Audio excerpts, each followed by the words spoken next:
and Dean will talk for about 35 or so, 40 minutes, and then we can have questions.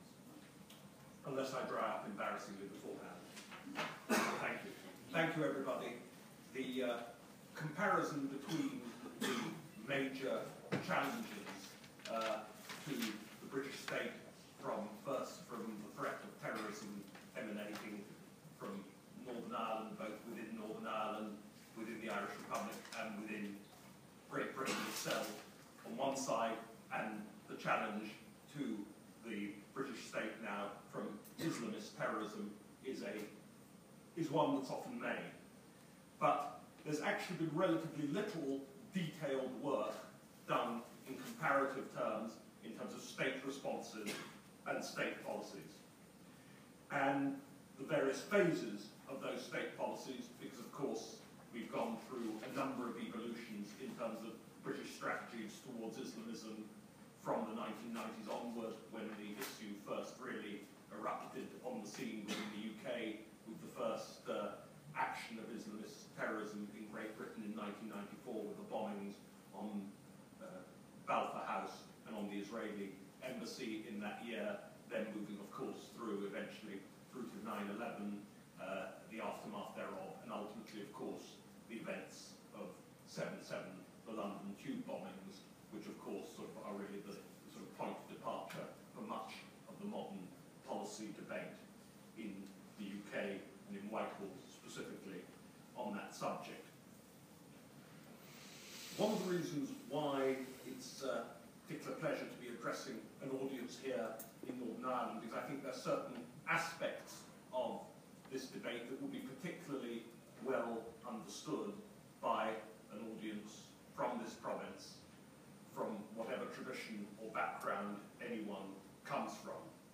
And there are some, whilst in some ways the British experience in dealing with Islamism owes something to the habits of mind that were formed during the long years of the Troubles by a great number of British officials, military men, security officials, and so on. Nonetheless, there are some very, very distinct differences in the approaches, partly because the nature of the threats are different, but also because British modes of adaptation have become particularly pronounced and prominent. I think one of the reasons why addressing an audience here on the subject of the Prevent programme, I ought to just state by way of announcement, there is, as many of you probably know, but if anyone doesn't, the British government's counter-terrorism programme is known as the Contest strategy. Contest has 4 main strands to it and sub-strands within each of those main strands. Pursue, which is the conventional counter-terrorism measures supported, of course, by a panoply of laws, statutes of Parliament, orders in council, and so on, which is, as the name suggests, to pursue the terrorist. Protect and prepare, being the other 2 strands, are sort of measures to protect the tube, emergency services, etc., all the sort of things that might go on. For example, you might see at an airport to give but a commonplace, banal, but nonetheless essential aspect that intrudes upon everyone's lives here. And the 4th and the most hotly contested, no pun intended there, of the strands is the Prevent strand, which was known previously as Preventing Violent Extremism, PVE, but the issue over what exactly was being prevented was the nub of a very sharp debate.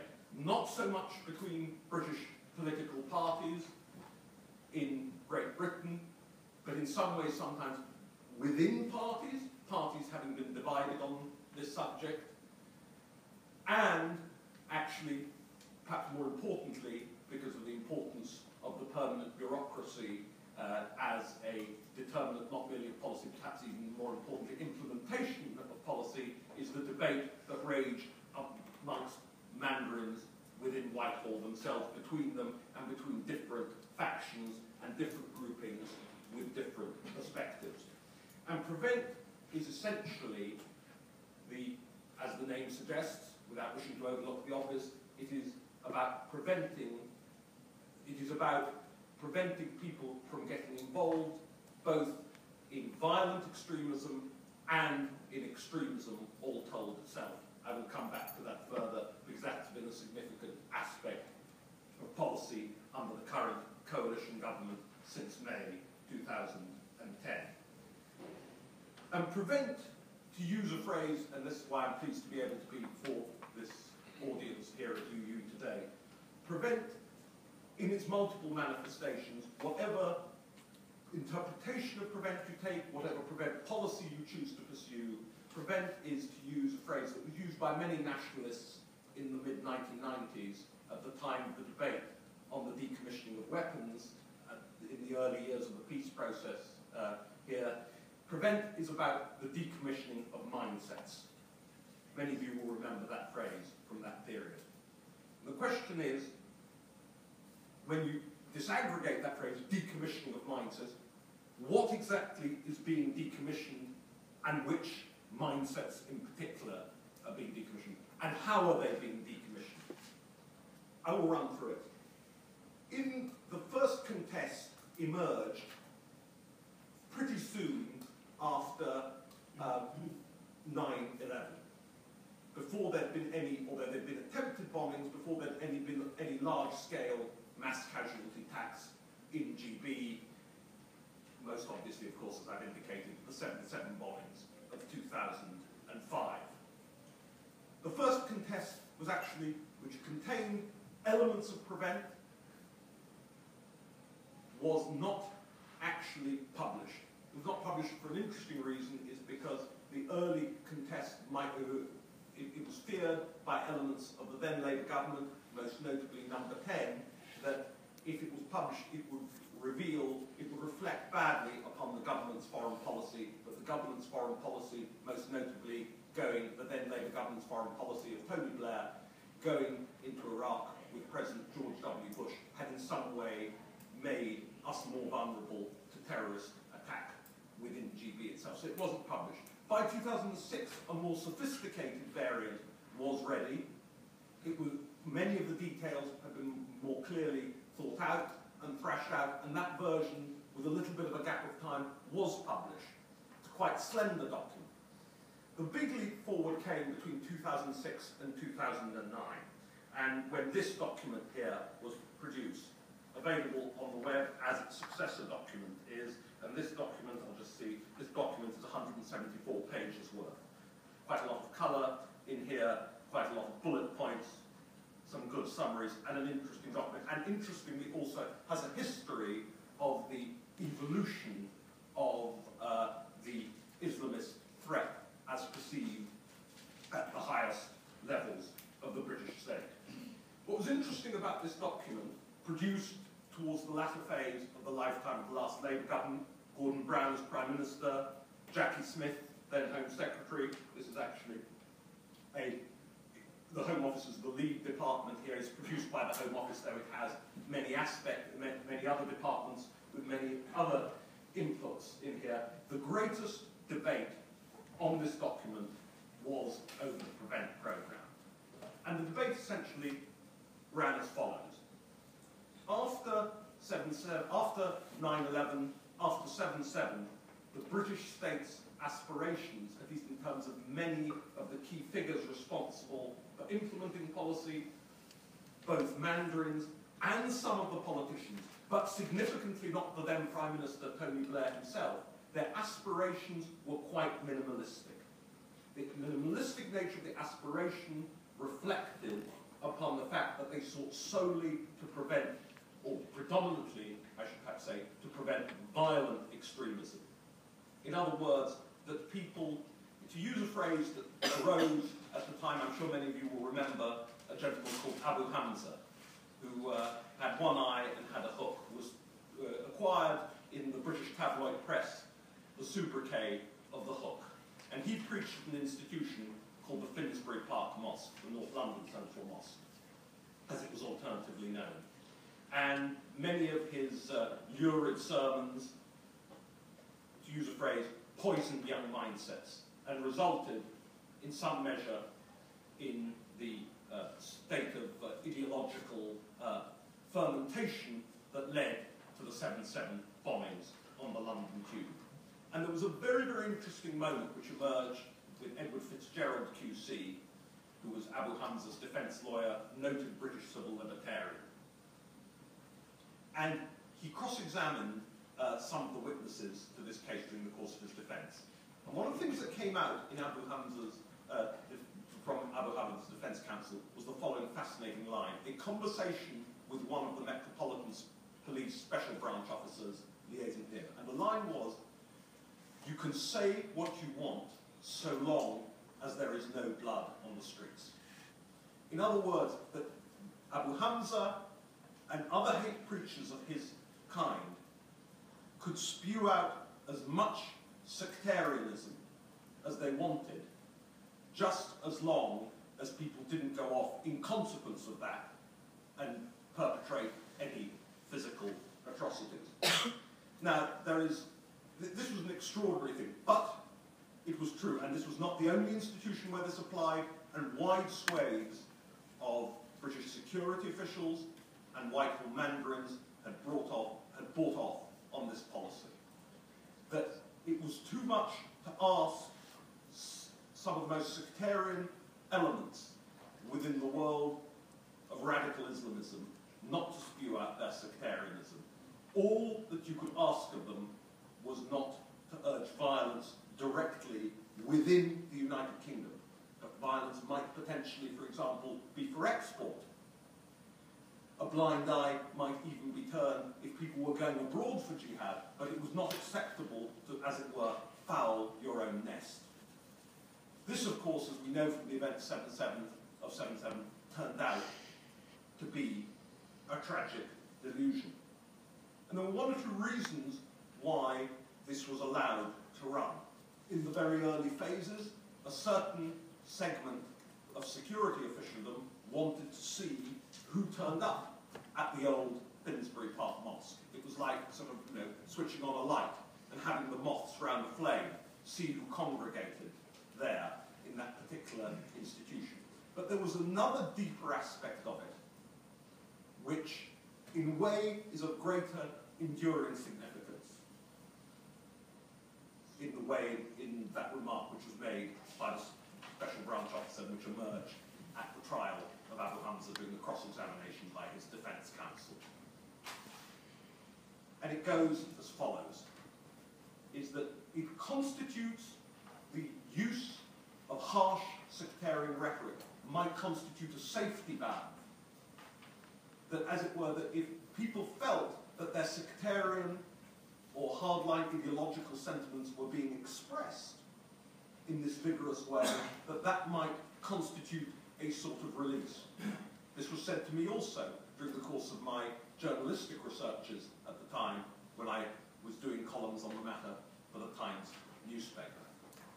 So we had this extraordinary situation where a preacher such as Abu Hamza operated for the longest time, spewing forth rhetoric that would certainly bore more than a family resemblance to that of somebody, a notorious figure from this province, who many of you would no doubt remember, George Seawright. Yet this was going on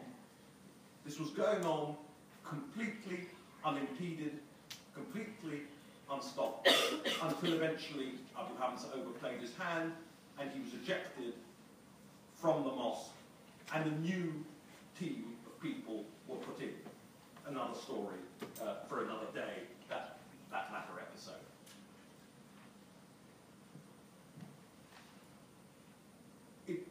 It took a long time, but eventually Tony Blair, above all, and particularly after 7/7, indicated segments of Islamist opinion, and also to elements of the security bureaucracy, that it was no longer acceptable to behave in this way. To use the phrase that Blair used at the time that he employed, the rules of the game have changed.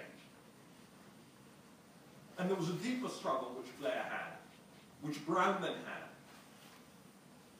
and which even Cameron had until the the new Prevent was published in June of last year. And it's the belief that if you are a sectarian and if you express hardline views, that that gives a certain kind of radical preacher a credibility, to use the fashionable phrase, the street cred necessary to urge young men and women who may be predisposed to violence not to use that violence. In other words, because you have acquired the cred, I'll give you a very obvious example. It was exposed in the Channel 4 Dispatches programme called Undercover Mosque. It was one of the most prominent cases of recent years, 2007, in Birmingham, where a convert at the Green Lane Mosque in Birmingham in 2007, by the name of Abu Usama, was a convert preacher to Islam, was filmed urging that homosexuals be thrown off mountaintops. He was filmed making anti-Semitic remarks that would have been worthy of Dr. Goebbels' publication, Der Stern.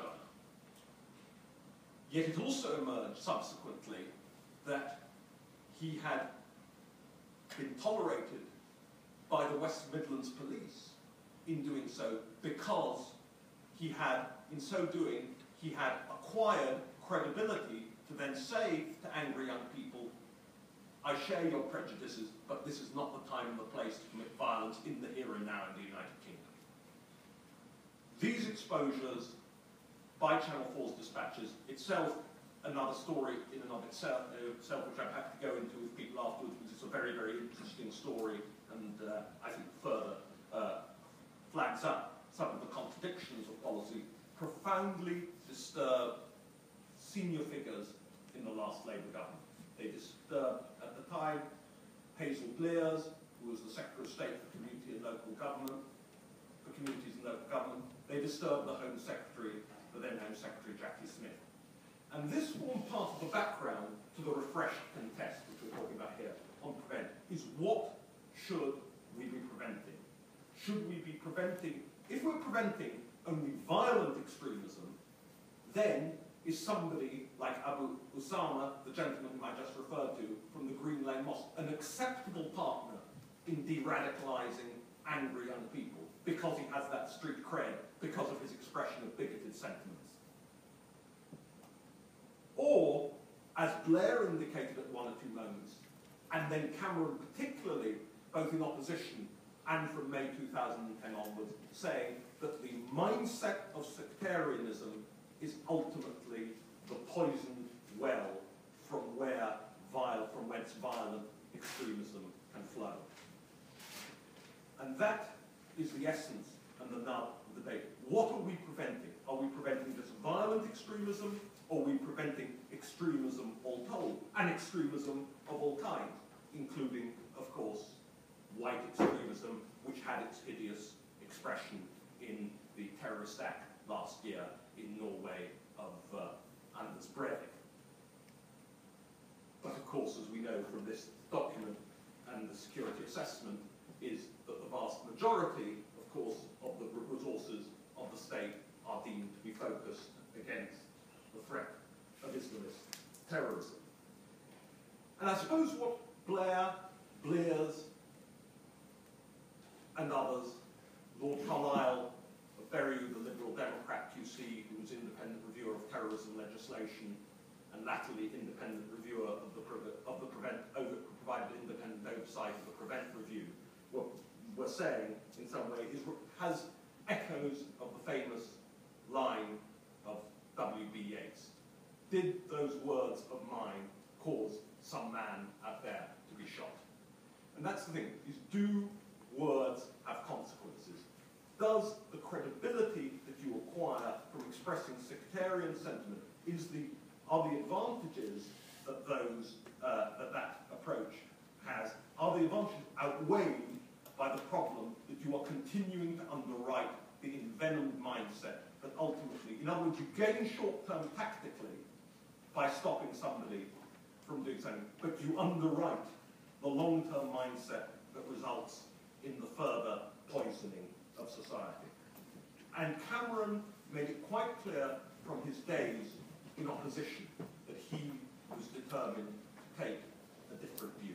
He said in an interview with Dylan Jones, in the set of interviews which actually became a book, interview with Dylan Jones, the editor of Gentleman's Quarterly, he used a very specific phrase to criticise Blair, but to encapsulate in many ways the sort of new consensus that he was seeking to forge. And it ran as follows. He said, "We were sending British troops all over the world to liberate countries that had never previously had democracy, while simultaneously allowing hate preachers to operate untrammeled in our own backyard." As I say, that's in the Dylan Jones, if anyone of you want to look at it, it's in Dylan Jones' book, Cameron on Cameron. Little noticed it was an opposition. And although the PREVENT programme doesn't cost that much money by the standards of the contemporary British Exchequer, Cameron devoted a huge amount of time to this subject, with multiple other issues on a prime ministerial agenda, to having a new PREVENT programme, having a new approach to community cohesion, having a new, more assertive approach to integration. And the most obvious example of that, and the most important single text which he produced on that, was his speech in Munich in February 2011 to the security conference there, known popularly as the Wehrkunde Conference. That's spelled W-E-H-R-K-U-N-D-E, the Wehrkunde Conference. And what he put forward at the Wehrkunde Conference was it was portrayed by some critics as an assault on state-sponsored multiculturalism. But that wasn't the sort of most important aspect of it. The most important aspect of it was the analogy which he drew, which actually had been first drawn by Hazel Blears when she was Community Secretary under the last Labour government. And it said that to depend upon non-violent extremists, like the gentleman Abu Usama, whom I referred to earlier in the Green Lane Mosque, as the bulwark against violent extremism, was like relying upon Nick Griffin of the BNP to be a bulwark against the neo-Nazi terrorists of Combat 18. And as Cameron put it, when one thinks of it in those terms, the shortcomings of the model of relying upon non-violent extremists to deal with violent extremists become very, very apparent indeed. The interesting thing was that relatively few people have paid attention to the longevity of Cameron's commitment in this area. That included, to some degree, his coalition partners, but even more importantly and interestingly, elements in Whitehall who wanted to conduct business as usual. But Cameron prevailed, and there was a new PREVENT strategy was produced last June, which I would again, if anyone's interested, urge them all available online, and also the independent oversight, very candid independent oversight report provided by the Liberal Democrat peer, Lord Carlisle. I think there are several interesting things to be said in comparison with the British state approaches during the Troubles. I think the first thing to note, this very obvious thing, but one should never overlook the obvious, is that this and its successor document are much, much more formal, sort of much more open, much more transparent than any documents that were produced by the British state in the Troubles. Professor Patterson will know that correctly, but I can't remember any overarching counter-terrorism strategy being produced by the British government during the Troubles in the same format. Is that right? Nothing that was published. Certainly nothing. There were one or two things like the Bourne Report of 1975-6, produced by Sir John Bourne, who later became Auditor General, and he produced a report that led to what we later called Ulsterisation, a greater reliance upon locally raised security forces, primarily a consequence of the primacy for the RUC taking over from the army that had the lead for some time after the Troubles broke out, and particularly after the fall of the Old Storm in 1972. So there were one or two small items that were published, but nothing so comprehensive as this. And I think that there's some good reason. One, the British state despite the attacks on it, has become more open than it was then. That was an era, for one, where the existence of MI5 and MI6 were not publicly admitted. The name of the chief of MI6 and Director General of MI5 was unknown. Now, they are known, they are admitted, they're on a statutory basis, which they never were. So there's a move towards openness in the security realm, and anyhow, there is altogether a move towards more business plans, greater openness, greater degree, at least, of apparent transparency. Another interesting aspect of the current dispensation, I think, goes back to the sort of degree of, perhaps some degree of resistance towards the politicians, and the tension between politicians and mandarins over this policy, is that the key officials of this era are much better known than the key officials were of the British officials of the Troubles, by which I mean permanent British officials as opposed to secretaries of state like Patrick Mayhew, Roy Mason, Mo Mowlam, or whomever. But the officials are much better known. At the time of the Troubles, you couldn't, if you looked up any of the books like Vaish's or any of the civil service yearbooks, you couldn't find any of the key British officials mentioned, partly, indeed not partly, very largely for security reasons, because of the fear of individual assassination. One of the interesting aspects, of course, as an aside, of the current Islamist terrorism is that there's, compared to what went on in the Troubles on both the Loyalist and the Republican side divide in terms of targeting, is there's actually far less targeting of individual figures under Islamist terrorism. There's been a lot of interesting work done at St Andrews and other institutions as to why Al-Qaeda and its cognates remain so focused upon indiscriminate mass casualty spectaculars as opposed to individual targets. So that's a sort of another important difference. But I think there's another even bigger thing, and there's been much discussion and debate about grievance culture. Grievance culture on both sides of the sectarian divide in this province. I think one of the things which took British officials very much by surprise was the degree that there was a far greater degree of grievance culture amongst certain segments of the radical Islamist community than there was even here at some of the sharpest and most sectarian moments of the Troubles. There was also, in addition, within the world of Islamism and radical Islamism, there was also a marked degree of paranoia that was exponentially greater than anything that I think you can witness here during the Troubles. Indeed, a key moment which I remember very, very clearly, and I wrote a Times column on it. David Cameron, as leader of the opposition, went to the Birmingham Central Mosque. And he went there and he was sent to a gentleman who was the chairman of the Central Mosque, Dr. Nazim, who ran as respect candidate in the 2005 general election. And Dr. Nazim told the then leader of the opposition that the 7/7 bombing had been a produce, had been, at least in part, the handiwork of MI5.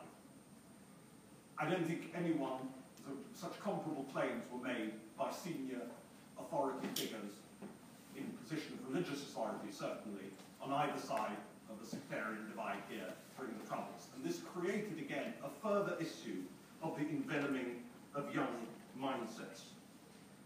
I think there was also, moreover, which I think was very alarming to British officials, which put limitations upon the utility of the experience that had been gained in Northern Ireland, a far wider, far bigger worldwide project amongst certain segments of radical Islamism to create this concept of a global Islamist community, that was sort of, as it were, ideologically cohesive and forged together as part of a sort of plan to as it were, create a far stronger radical Islamist presence in the world. The grievance culture. I'll give a further example of the grievance culture, which I think alarmed officialdom enormously, and certainly had an impact on the thinking of this government. Mohammed Abdul Bari, the then head of the Muslim Council of Britain, likening the condition of young British Muslims to that of Jews in Nazi Germany after So I think one thing which was most, and this Mohammed Abdul-Bari's remark is flagged up in Lord Carlisle's oversight of the Prevent Review. So this sense of dealing with a perception of the world so radically different, so much more radically paranoid than anything which they endured, even in the period of the hottest rhetoric during the harshest years of the Troubles here, I think caused people to stand back and take a very, very deep breath and gulp very, very deeply before they did so, because it was a tremendous shock to the system that, despite years of apparent multicultural policies, there were segments of certain communities that were not being integrated, did not feel themselves to be integrated. In some cases, maybe among certain avowedly separatist elements, didn't want to be segregated. I mean, one can look perhaps at the obvious example. We produced a poll a few years ago in conjunction with Populace, produced by my colleague, written up by my colleague Munira Mirza, who's now head of arts, culture and leisure at the Mayoralty in London. And one of the most interesting things that we produced was the generational difference between younger segments of the Muslim community and older segments of the community, with younger ones wanting to live under Sharia law, although they'd been born here, grown up here, and apparently had enjoyed certain advantages of growing up in the United Kingdom. Nonetheless, they felt that way. Now, I think if one compares this very obviously to what had gone on during the Troubles, even at the height of IRA mainland bombing campaigns, I don't think there was any campaign ever at any stage by even the most disillusioned elements of the Irish community in Britain for a campaign for people to live under Brehon law again within the United States. So I think this was a huge, huge difference, is the idea of a sort of completely holistic, separate society, the degree of separatism completely different from that which officials had to deal with during the Troubles. There's another huge aspect, of course, is the heterogeneity of Muslim communities. We, of course, as everyone here knows, we as a country started to realise that we were dealing with a much wider range, not just people whose forebears came from Pakistan, from India, from Bangladesh, but we were also dealing with Somalia. We're dealing with Yemenis. During, for example, the Libyan revolution of last year, one of the things which most worried the police in areas, for example, such as the northwest, was whether different Libyan factions would fight each other brutally, as there appeared to be, the outbreak of civil war threatening there in Libya prior to the overthrow of Colonel Gaddafi. A huge, huge subject. The internal tensions, there were those internal tensions revealed themselves in the run-up to the Iraq War in the northwest of England, when young Shiite Iraqis and young Iraqi Kurds fought running battles with segments of the Sunni Pakistani population in the northwest over whether they wanted to see Iraq liberated. So there were internal tensions as well of a kind which the system has to juggle with. You have the issue of Nigeria, very, very hot issue now in terms of the sectarian conflict in that country. So you've got a much more diverse, much more heterogeneous population about which the British state knows much less, far more, for obvious reasons, far more language barriers and so on. So a more formal system, a more clearer and more articulated public plan is required to deal with that more diverse, more heterogeneous, numerically larger scale of problem than took place during the Troubles. And the response was something, if one looks both at the old Prevent and the new Prevent, is that the response was something which never was seen at the time of the Troubles in terms of British state responses to that. There was actually very little counter-ideological work, or at least formal counter-ideological work done by the British state during the Troubles. certainly the consent, there was condemnation of violence. The consent principle was consistently upheld. But there was very little in the sense of, as David Trimble, I remember, pointed out to me when I was writing his biography, there was very little in the sense of a rebuttal of nationalist narratives per se coming from the British state. Segments of unionist opinion did it. The British and Irish Communist Organisation did such work themselves. But it was never produced in the same way by the British state itself. Indeed, I can remember during the latter period of the Troubles, I remember doing one interview with some senior British officials.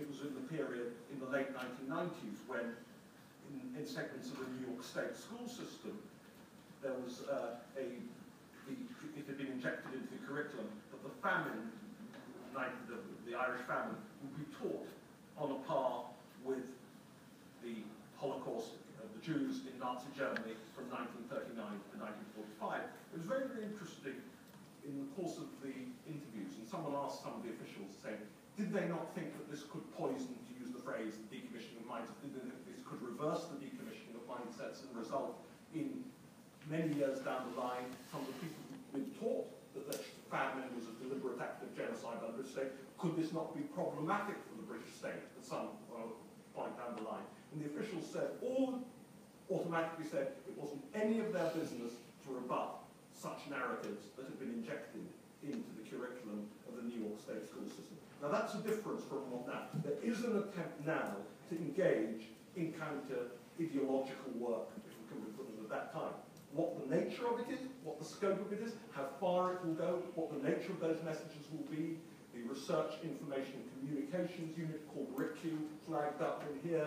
What its attempt to do messaging, strategically communications, to use the fashionable terminology of the era, what that's seeking, what that will do precisely, that's yet fully to be determined. A second difference, I think, in terms of British policies compared with the Troubles, is that one of the things which the latest Prevent Review of June 2010 does, and Lord Carlisle's Attendant Review, it names and shames, to use the phrase, those non-violent extremist organisations that the British government thinks have not done enough to rebut certain narratives within segments of the radical Islamist family. And so that is a very, very sharp divergence even from the time of the last Labour government, where this was done on an ad hoc basis occasionally by people like Ruth Kelly, Hazel Blears, and by Tony Blair as Prime Minister. I think the other key issue, there's a completely different scale of problem in respect of the funding of community groups. And of course, community groups were funded here during the Troubles. Many of them, indeed, obviously, still are being funded, which have appeals to various segments of various communities, and so on. Everyone had a fairly good sense of where those individual community groups were coming from. Some might have been more efficacious than others. Some might have been, sort of more desirable to engage with than others. But they were all pretty well known, and they were all pretty well understood. One of the things which emerged from the latest Prevent Review was that people knew the British state knew very, very little about the kind of Islamist groups that it was funding after 7/7. That very little due diligence had been done on those things, to use the phrase that occurred again and again in the course of the latest Prevent Review. So the phrase is due diligence. Who are your partners going to be towards, as it were, defanging the snake of sectarianism? I think the other thing which is also very interesting is the extent of the engagement, because this contemporary challenge of radical Islamism is located in GB, the bulk of it in GB, is that far more of the British state bureaucracy and apparatus is engaged with dealing with this problem. I think one of the most interesting things about this is that there are, what to use the contemporary terminology, 150 stakeholders in the Prevent programme. Nothing like that existed during the course of the Troubles. It was much more it was confined to the Home Office, to the Northern Ireland Office, and to the Ministry of Defence. This one contains the need for health professionals to engage with it, and some of you may remember the Glasgow airport bombings of 2007, which had a connection to Northern Ireland. And it was very, very interesting. Gordon Brown said that, if you remember, it was called the so-called doctor's plot, because some members of the medical profession got involved. And Gordon Brown said, I want NHS chief executives to look much more carefully at who they're employing. And the NHS chief executives also, sorry mate, none of our business, nothing to do with us, go. So the attempt to get the public sector sort of engaged with, as it were, monitoring and sort of scoping to the extent of the problem and areas where there are vulnerabilities and dangers is of completely different magnitude from what it was during the Troubles. I think I'll now just hand over to you. I'm sure it's plenty, hopefully it's plenty of food for thought there, and the likes to engage in dialogue.